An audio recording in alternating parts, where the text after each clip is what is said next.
Hey, what's up guys? This is Anthony from Anthony's Customs, and for this review, we're looking at the new Marvel Legends Punisher figure, which we haven't had a Punisher figure, at least a good one, in a very long time. So I'm very happy to tell you this figure is, in terms of Marvel Legends, a very good figure. It does have a lot of problems, but it does some things really well also, so I'm going to talk about all of that stuff so you can make an informed buying decision. So let's get him off the stand and we can take a closer look.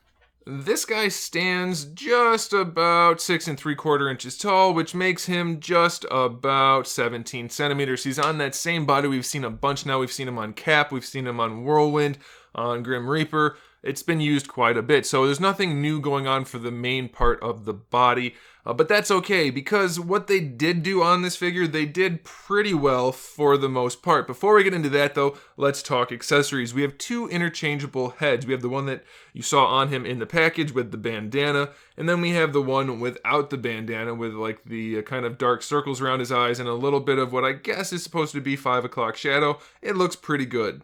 Shading could be a little more uniform, but it looks pretty good. Now, the head with the bandana, on the other hand, I like the sculpt work a whole bunch. It looks really, really nice. The problem with it is that the bandana is in a fixed position. It's a separate piece. They had to glue it on there anyway. All they had to do was make it a ball peg, and then you could pose it around however you wanted. It would lend itself to the fact that this is an action figure, and you want to put it in different poses. That would have been a very easy and good thing for them to do, but they didn't. In terms of the paintwork on the face, the hair and the bandana are done nicely. The eyes look pretty good. The teeth have a very chain smoker yellow type of thing going on. I do really like the head sculpt though. Other accessories include an LMG, which looks really nice, really good sculpt work, and has a little bit of green paint on there, so it looks pretty nice. We also have a rocket launcher with just a little bit of paint on there. Definitely could use some more. It looks kind of toyish, but not too bad, given the fact that it's a Marvel Legends accessory. I think that's about all we can expect and should be happy enough with it. Don't be ecstatic though, because it's not great. And then we have this little shotgun again that we saw with Deadpool, which I found out is actually a real thing. I'm not sure it's perfectly accurate, but it's still pretty much a real thing. However, this one is solid white with a yellow stripe. Going back to the figure, we have some things to be pretty happy about. The line work on the skull on his chest is really good. Everything's lined up nicely. It's a nice sharp edge going all the way around. However, there are a lot of scratches and marks on the white. There's lines going down this way, line going this way. There's yellow, or I guess gold, rubbing off from those, I guess they're shotgun shells. There's just tons of marks throughout all of the white, and it really takes away from the look. Luckily, you can kind of chalk it up to, well, it's battle damage. So it's not a terrible thing. It's not a deal breaker, but it is something to note. The paintwork on the belt, it's not great. It's not bad, but it's not great. Again, is it supposed to be perfectly clean?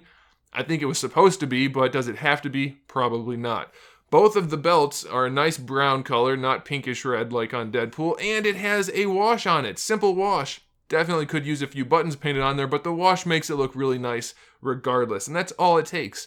Nice brown color, a little bit of wash, brings everything to life. Very nicely done there. Grenades definitely could use more paint, but they are painted, so that's an acceptable thing. We already talked about these guys being painted in a nice gold. We have some more back here in gold. If you wanted to go nuts, grab a silver Sharpie, paint those little buttons and rivets and things, and this guy's gonna look awesome. I wouldn't use a Sharpie personally, but for those of you that don't have paints and stuff at the ready, a silver Sharpie will definitely get the job done. We already talked about the paint on the face, but we have something else to talk about for the head. It's too high on the body again. I'm not sure why Hasbro, that's a thing. Let's call him Hasbro from now on. The heads are always too high on the body.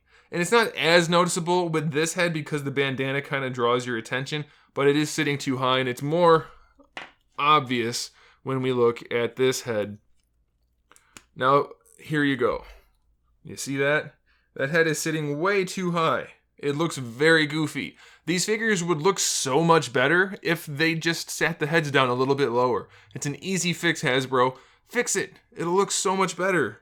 If you look at the Grim Reaper figure, that head, the socket's so deep in the head, and on these guys it's just not. So that's something they could easily fix. It's not a deal breaker. You can pose it away, but it's still something to be aware of. The harness is a separate harness. It's not like glued on. I don't know. Maybe Is there a way to get it out? You could probably get it off. I haven't tried, to be honest. I just opened this up. You can probably pull it off around the shoulders that way. You can pull it off, I bet you. I'm not going to bother, but you probably could. So the shoulders are the same thing as Grim Reaper and a bunch of the other guys. It takes a little bit of force, but they can go out almost all the way to the side. You have your full rotation, bicep swivel, double jointed elbow. Everything's about what you would expect it to be. Look at what they did here. They molded the forearm in white, painted the dark color on top of the white. Obviously, they didn't do a perfect job with the paint, but that's what they should have done. Having the white molded, perfect. You don't have to worry about it having problems like we have on the chest.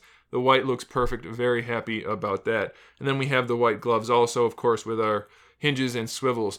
Both hands are the same gripping hands we've seen before, which is not a good thing. It looks like they separated the finger, though, so that's a good thing, but they still don't have trigger fingers, and since all of his weapons include triggers, that's a bit disappointing. The ab crunch works okay, goes back one notch. Paint is followed through, so that's a good thing. Goes forward at least one notch. The belt kind of gets in the way, but you do have the functionality. The belt is a separate piece, so you can rotate the body around, no problems there. Hips on this guy are not a problem. They go all the way forward. Not too far out to the side, but probably far enough. We have our thigh swivel. Double jointed knees, no problems there. We have our boot swivel, which is a good thing because it allowed them to mold the boots in white. And then we have our molded white feet also. Not the greatest range of motion going forward, but definitely far enough back. And you have your ankle rocker. So this guy, he does a lot of things really well. Does some things not so great, but those things can kind of be posed away. Other than the finger, what I would suggest, and do this at your own risk, and if you're a kid with parental supervision, take an X-Acto knife and just separate that finger from the rest of the fingers, and that will give him an effective trigger finger. But yeah, this guy's a good one. He's probably the best Punisher figure we have. I was never too hot on the one with the jacket, and the old ones, while, again, they did some things really well, they just didn't quite look right. So this one's definitely the way to go. Just be aware that it does have a few issues. One thing I want to point out, the rocket launcher goes onto his back, which is kind of a good thing, I guess. That's okay.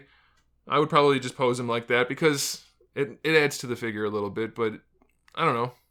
I don't think he's going to hold the rocket launcher too well. We'll see in the photos at the end. So there it is, guys. Thanks for watching. Make sure you subscribe to the channel. I have new videos up every single day. We talk about action figures, movies, TV shows, video games, all kinds of fun stuff. So make sure you subscribe. And in the meantime, keep collecting.